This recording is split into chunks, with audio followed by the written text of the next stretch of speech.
Hi everyone, it's Shiv Bochatti with Shiv's Solution. This is the video May the troubleshooter of your math phobia. If you feel it's worth of watching, please like and subscribe to our channel. Well, dear students, let us continue the exercise 10.2. In the last video, we have completed up to question number 12. So let's start with now question number 13. So here is your question number 13. Find the direction cosines of the vector. Find the direction cosines of the vector. So they are asking here cos alpha, cos beta, cos gamma, correct? Cosines of the vector joining the points. So please note here they have given the 2 points. They were not given the any vector. In the last video, the question number 12 and 11, they were given the position. I think question number 11, they were given the position vector. Directly they were given the position vector. But here, instead of position vector, they have given the point A and point B. And they are asking to find out the direction cosines of the vector AB. Direction cosines of vector AB. So first thing, I need to find out your vector AB. So please keep in mind, I need to find out your vector AB. So you know already, we have completed many things related to this, how to find out vector AB. So your terminal point and initial point, first you have to note down. So next terminal point minus initial point, if you do, you will be getting your vector AB. So let us find out first vector AB. So your vector AB is like this. For that, I got minus 2i minus 4j plus 4k. This is my vector AB. This is my vector AB. So next, what I need to find out? I need to find out your direction cosines, correct? I need to find out your direction cosines. So to find out direction cosines, there are two methods what I said already. There's one method is using the formula, that is cos alpha is equal to x by magnitude of r, cos beta is equal to y by magnitude of r, and cos gamma is equal to z by magnitude of r. Or else just simple find out unit vector. Find out unit vector and then find the coefficients of I, j and k. You will be getting your direction cosines. Whatever way you want, you can proceed. Okay, so now let me go with this. So I got here first, whatever you are going to do, first thing you need to find out definitely magnitude. The given vector's magnitude you need to find out. I got here the given vector's magnitude is 6, correct? So next what should I do? Here cos alpha is equal to x by magnitude of r. Here x value is what? Minus 2. So minus 2 by 6. Next y value is what? Minus 4. Minus 4 by 6. And z value is what? 4. So 4 by 6. Finally I got here. This is my direction cosines for the given vector AB. Okay, let us continue the next one. So question number 14 is like this here. It's one of the important questions. Please note down. Show that the vector, given vector, what's that? I plus j plus k is equally inclined to the axis OX, OY and OZ. Simple, this is, see, let me draw a diagram. So what they are given, somewhere they are given a one point and even the position vector of that point also given. What is that? I plus j plus k. Okay, somewhere they are given a point and the position vector of that point they are given, that is I plus j plus k. Now they are asking to prove you, so careful, they are asking to prove you that this position vector of this given vector will make the equal angles, equally inclined, means it's making equal angles with x-axis, y-axis and z-axis. This I need to prove. Okay, that means they are asking to find out here, or they are asking to prove here alpha and this is beta and this is gamma. So these all are alpha, beta and gamma are equal to each other. You need to prove this one. Or you need to prove cos alpha is equal to cos beta, cos gamma is equal to, sorry, cos alpha is equal to cos beta is equal to cos gamma. If you prove this also enough.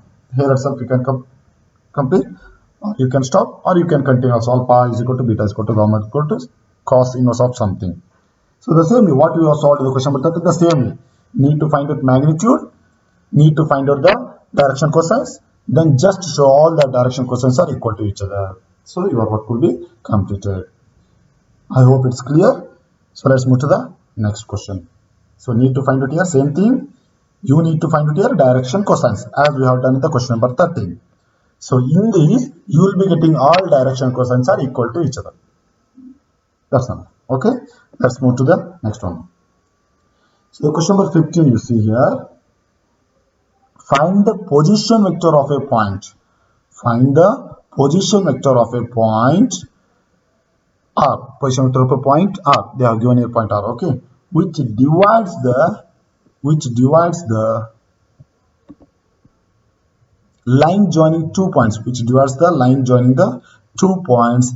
They are P and Q. That point given here P and Q. Okay. So let me take that one. With the diagram, let me explain you.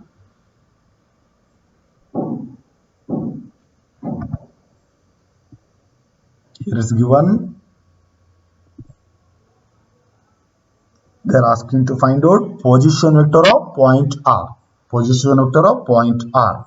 Okay, that means there is somewhere one point R. Its position vector you need to find out.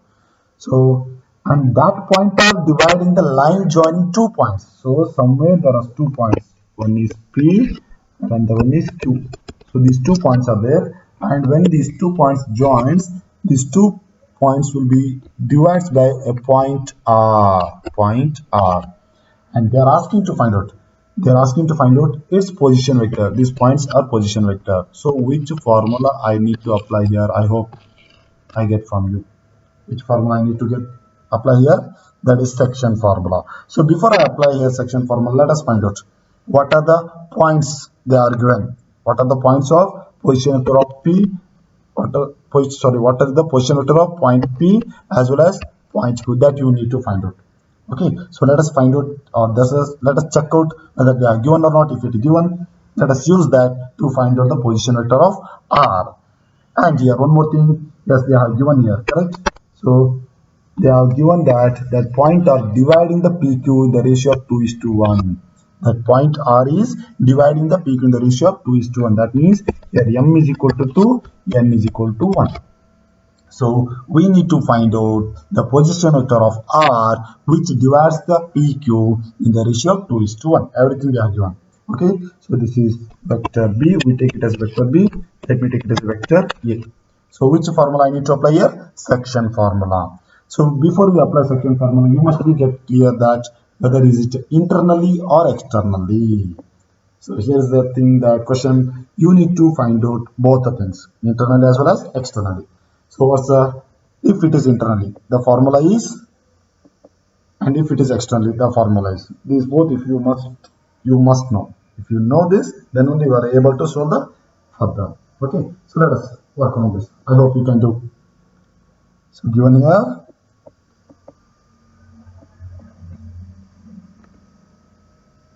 OP, position vector of point P, that is vector A.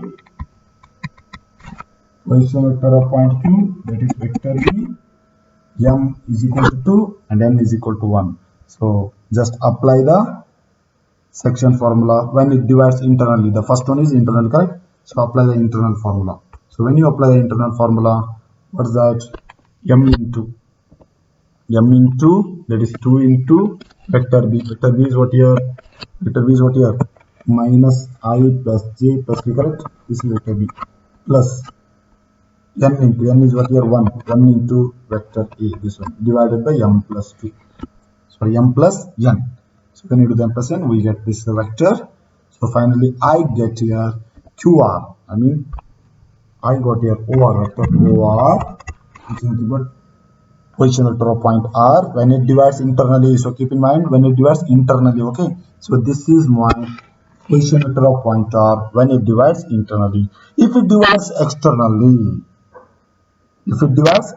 then what is the position vector of point R? Very simple. Again, the formula gets changed here. What's the formula here? It is M into vector B minus N into vector A divided by M minus N. Yes. Let's move to the next one. I hope you can do this one. Okay. So the next question is, find the position vector of the midpoint. It's almost all related to the section formula only. Find the position vector of the midpoint of the vector joining the points. Again, they have given here 2 points. They are given here 2 points. They are point P with coordinates 2, 3, 4 and point Q with coordinates 4, 1, -2. Correct? So I need to find out here. They are asking to find the position vector of midpoint. Previous problem, find the position vector of pointer. That is dividing the ratio 2:1. That means here it's a midpoint. So since it's a midpoint, it divides in the ratio equally, correct? 1:1 or 2:2 or 3:2, 3, whatever it is. It divides equally. So here it divides PQ equally. Here is the midpoint, imagine R. Okay.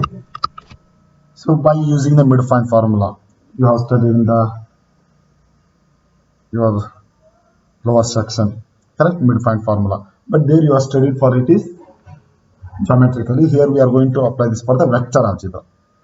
In algebra you have studied that. Now we are going to apply it for the vector algebra. Same thing. What is that formula? So the midpoint will be equal to the position vector, sum of the position vector of that both the points what they are given divided by 2. If you do, you will be getting your midpoint. So first find out position vector of that both the points. So position vector of P is this one, position vector of Q is this one, divide by 2. If you do divide by 2, you will be getting your midpoint of the position vector of the midpoint what they are given. Okay, what they are asking. Okay, now let's move to the next question. That is question number 17. So question number 17 is like this. Show that the points A, B and C with the position vector. So here that points with position vector when they are given. Okay, they are given with position vector.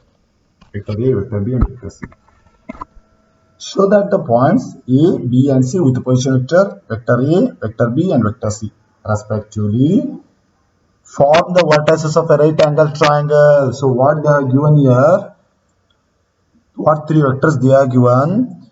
So when you make it a joint together, if it makes a triangle, yes, no doubt it makes triangle only. So that triangle will be right angle triangle you have to prove.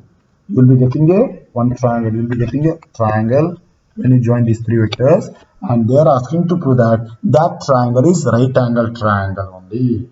So of course you know this, which concept we need to use here to prove that, correct? So that is A, B, C.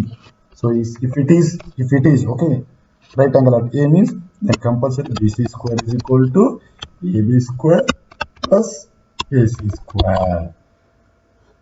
So I need to prove here, or I need to apply here Pythagoras theorem. So to apply the Pythagoras theorem, first compulsory you need to find out there are 3 sides. You need to find out here there are 3 sides. Which are the 3 sides? Please find out first. AB, vector AB, vector BC, and vector AC or vector C. Both anything okay, because anyway we are squaring this one, or you can okay vector AC. So given points are like this, A, B and C. So first let me find out the side AB, vector AB. Vector AB is nothing but position vector of point B minus position vector of point A. That is vector B minus vector A. I got I plus 3j plus 5k. This is my side AB. Similarly, side BC I got here minus I minus 2j minus 6k. And CA, vector CA I got here this 2I minus j minus k. This C, please note down CA AC.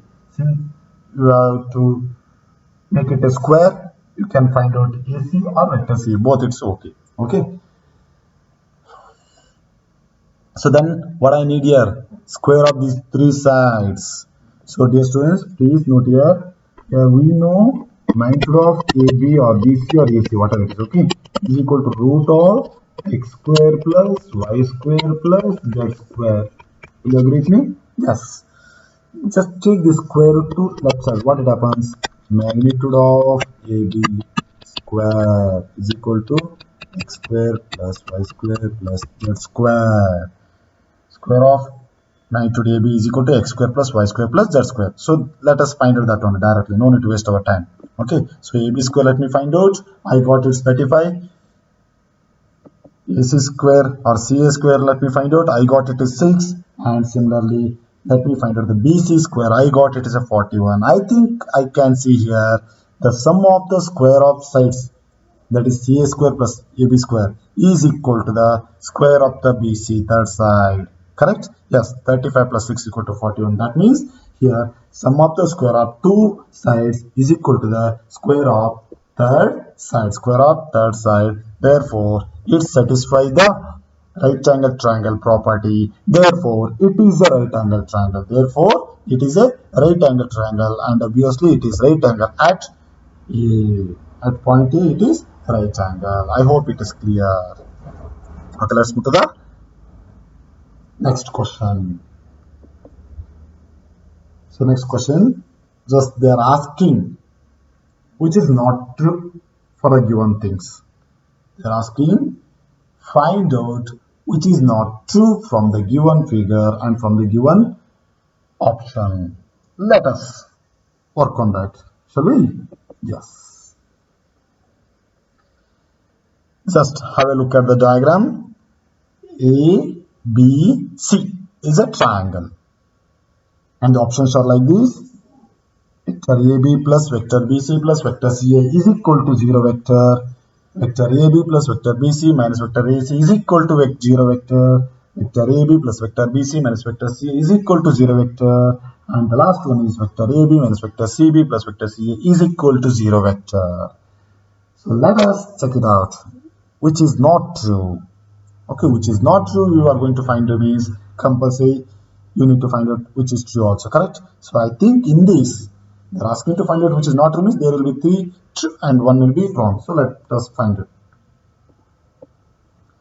So to do that, in order to solve that, compulsory, we need to apply here triangle law of addition, as you know already. So very simple, just apply the triangle law of addition. We get here side AB plus side BC is equal to AC. Will you agree with me? Yes, compulsory you need to agree, correct? So next one, just I can write it is, I think, yes, I can write it is, in place of vector AC, I can write it as a minus vector CA, correct? It's just opposite direction.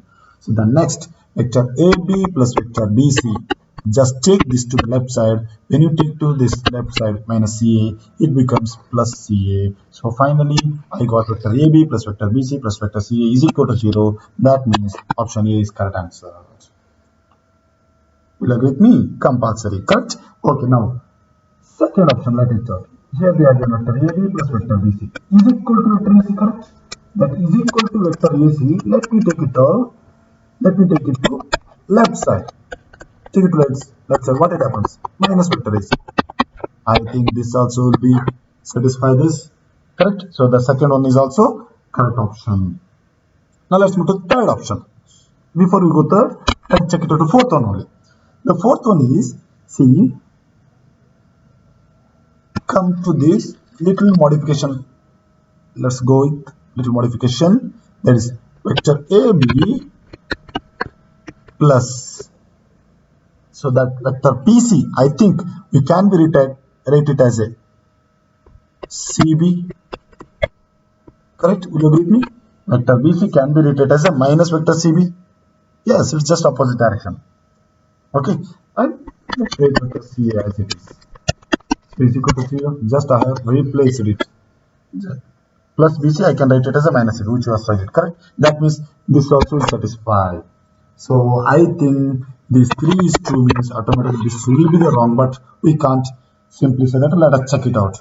Yes, it is correct, because vector ABC here, please come to this one, vector AB plus vector BC plus is equal to vector AB plus vector BC is equal to minus CA is there. If we take this to the left side, it will become plus CA, but they have given minus CA. Therefore, the third option is wrong answer. Okay, it's clear, I hope. Let's move to the last question of the vector algebra. That is, so not vector algebra, the last question of exercise 10.2. That is, given two vectors, they are given two vectors, vector A and vector B. and they are asking that both are collinear only. Not asking, they are given that both are collinear vectors only. Okay, then which of the following is incorrect? They are given some option, I think. Which of the following is incorrect data? See, just see, given A and B are both collinear. So already in your mind it's fixed that it's a collinear. It's a collinear means definitely it is to be parallel to each other. Don't bother about its direction. Don't bother about its direction means the direction can be opposite to each other or goes the same direction. Okay, don't think any other. But that compulsory that given vector should be parallel to each other if it is a collinear means. That things you have to keep in your mind. I mean, it can be go like this or it can be go like this. But the thing is, it should be parallel to each other. It should be parallel to each other. Don't bother about its magnitude. Direction can be opposite, but parallel to each other. Then only you can say that it's collinear. So the first one is like this. Vector B is equal to lambda into vector A. Obviously, no doubt, it's a collinear because it's a property, it's a condition. What you have discussed in the collinear of a vectors. Correct? Yes or no? If any vector if it's multiplied by any scalar, then that will be collinear to each other, no doubt. Okay, next one is B of what's the given? Vector B is equal to plus vector A or vector B is equal to minus vector A. That means it is multiplied by a plus 1, it is multiplied by a minus 1. So obviously plus 1 or minus 1 both are on scalar only, correct? Both are on scalar, constant number. Therefore, I can say that vector A is multiplied with one scalar. Therefore, this is also collinear to each other. Second option is also correct. Let's move to the third one. For that, the respective components of vector A and B are proportional. Proportional. This is a concept which you have discussed. That means if vector A is equal to A1ib, A2j, A3k, and vector B is equal to B1i, B2j, B3k, then if these both are proportional means, then lambda is equal to A1 by B1, A2 by B2, A3 by B3, correct? That means this should be a proportion, which is a condition. This is a condition which we have discussed in the collinear property. So that means here these all are proportional. So since it's a proportional, therefore definitely these are also collinear to each other. Then let's move to the last one. What's that? Both the vectors A and B. I think first three are correct means automatically the last one will be the wrong one. But still let us check what it is. Both the vectors A and B have the same direction. Vector A and B have the same direction but different magnitudes. This condition is wrong. It's not necessary that should be the same direction. It can go in the opposite direction also. Correct? That condition is it should be parallel to each other, but not necessary that same direction it should have. It can have different magnitude as well as opposite direction also.